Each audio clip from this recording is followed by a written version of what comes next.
5 years. It looks like hell. Wow. We've been rather busy in your absence, Mr. Freeman. The Source Engine gives us capabilities in 4 main areas. Believable and realistic human beings, graphics that were previously impossible outside a Hollywood movie studio, an integrated materials and physics system that create an unprecedented level of interactivity, and artificial intelligence that welds all these things together into an experience gamers have never had before. A huge number of details go into creating a character like the G-Man. His eyes glint based on a radiosity calculation of the local illumination. They self-shadow and follow you as you move. He has 40 separate muscles in his face, and his emotions are based on a taxonomy of facial expressions created by Dr. Paul Ekman, a research psychiatrist. This same system that gives Pay him... attention, Mr. Freeman. I'm only going to say this once. allows him to speak. And he can do it just as easily in any other language as English. 那么，看来我们是没有合作的机会了。 The character technology gives us a broad emotional palette to draw upon. So you'll really hate your enemies in Half-Life 2, fear for yourself and your friends, and maybe discover a few new feelings along the way.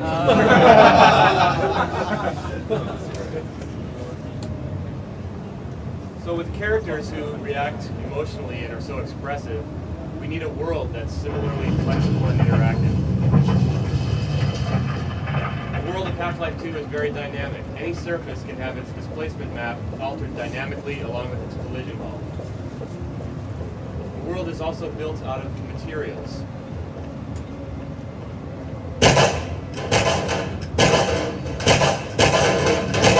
So if something looks like wood, then it sounds like wood, scrapes like wood, floats like it, and if you shoot it, it'll fragment like wood.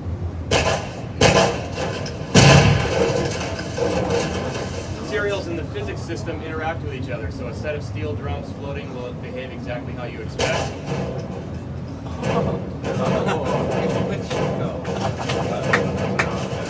Didn't think this would be complete without a giant pachinko machine.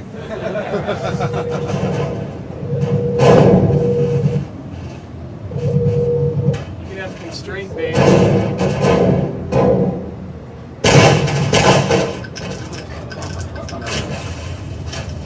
flexible models interacting with complex surfaces. There's no limitation on the complexity of those interactions.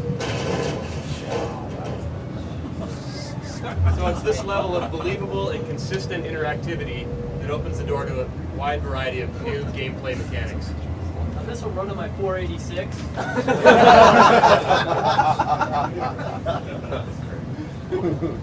No comment. The graphics of the Source Engine are based around shaders, the same approach used to render movies like Toy Story and Monsters, Inc. The walls here are actually bump map subdivision surfaces.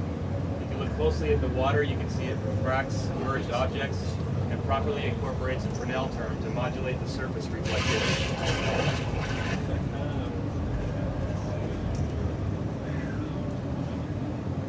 Here you get a sense of the wide variety of visual effects that are possible with this source.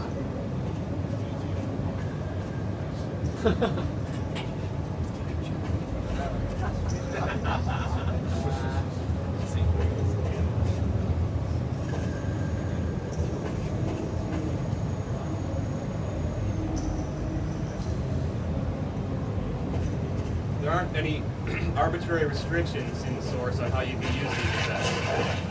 For example, you can take one of them and apply them to a human character, effectively building them out of water.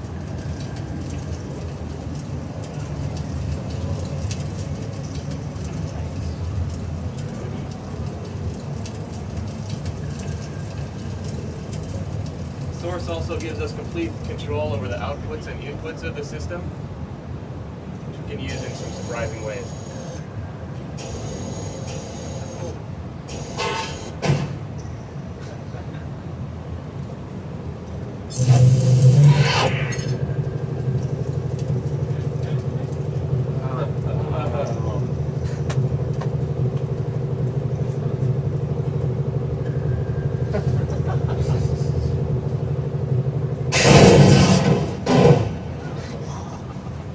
our technology overview of the Source engine. Now let's look at Half-Life 2, the game.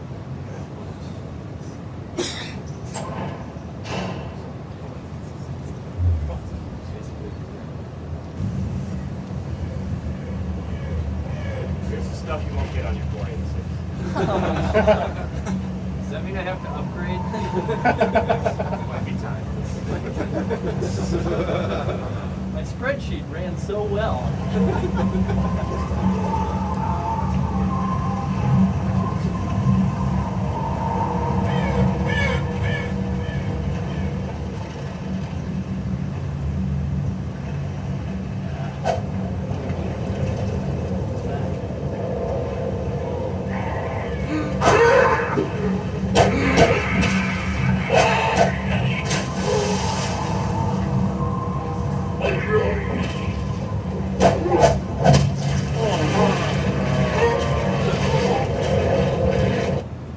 Next segment will introduce you to Alex, one of your friends in Half-Life 2, and reintroduce Dr. Kleiner, one of the scientists from Black Mesa.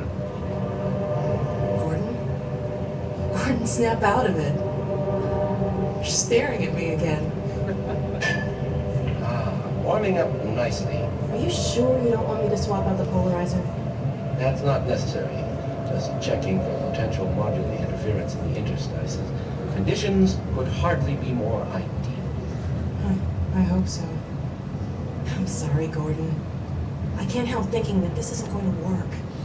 We should have listened to my father and done it his way.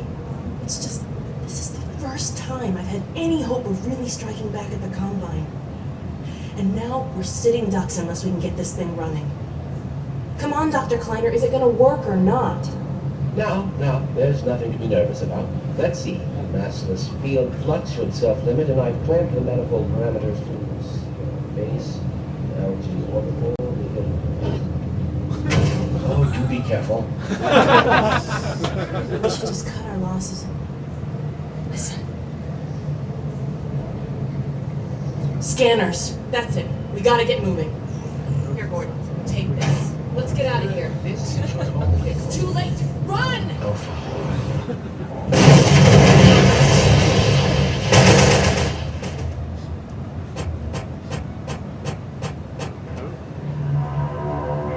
Here we're in an old part of town outside City 17, one of the main locations in Half-Life 2.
This part of town has been booby-trapped by a friend of yours named Father Grigori, who's kind of a survivalist monk.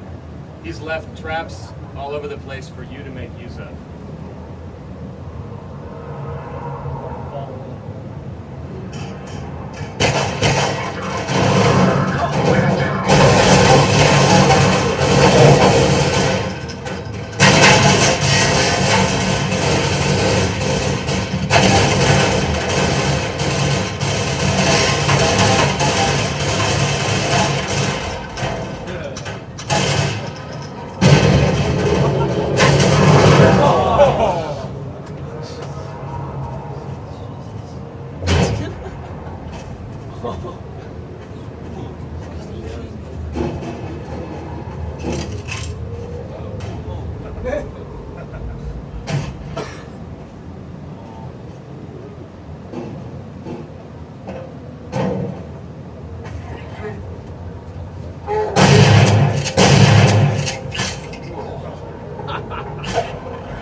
Here you get a look at some of your allies fighting alongside you.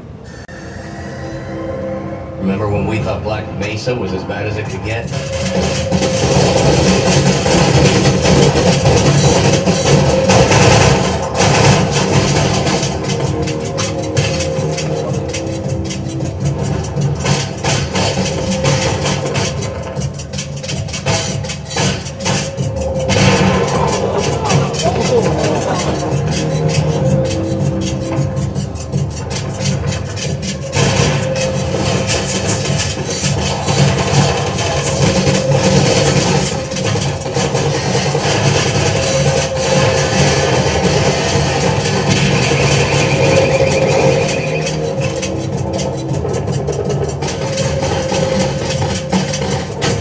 Cover me, Gordon. I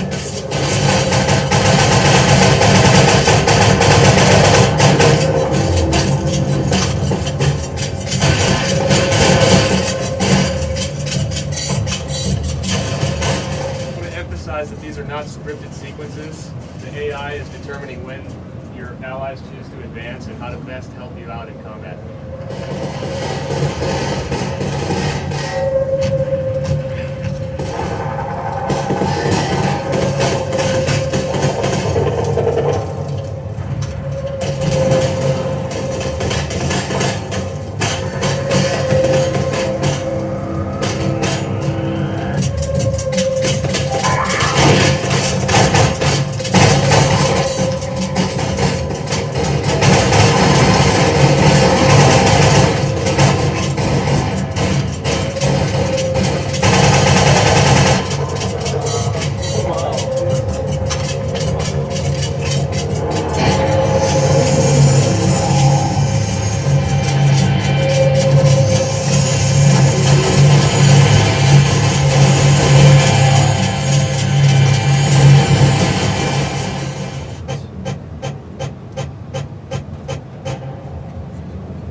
Allies in the game won't always be human. And in this segment, some of the less intelligent aliens have been fooled into thinking that you are one of their commanders. You have something that has the right pheromone on it, so these antlions will do what you tell them to.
quite a few wide open outdoor areas in Half-Life 2. And the combination of the physics system and the terrain system make for some pretty interesting gameplay.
In this last sequence, you'll get a look at the Citadel at the center of the alien Combine.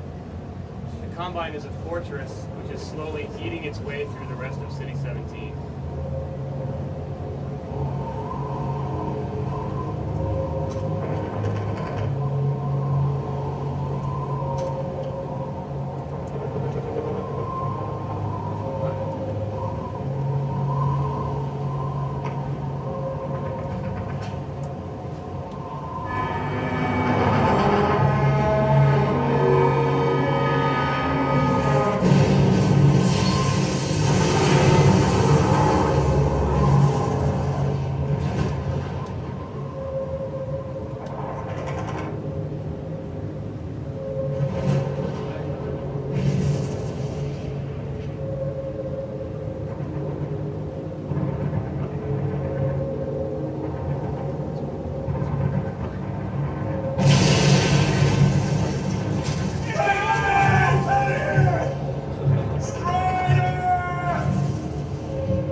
Well, well, isn't this just like old times?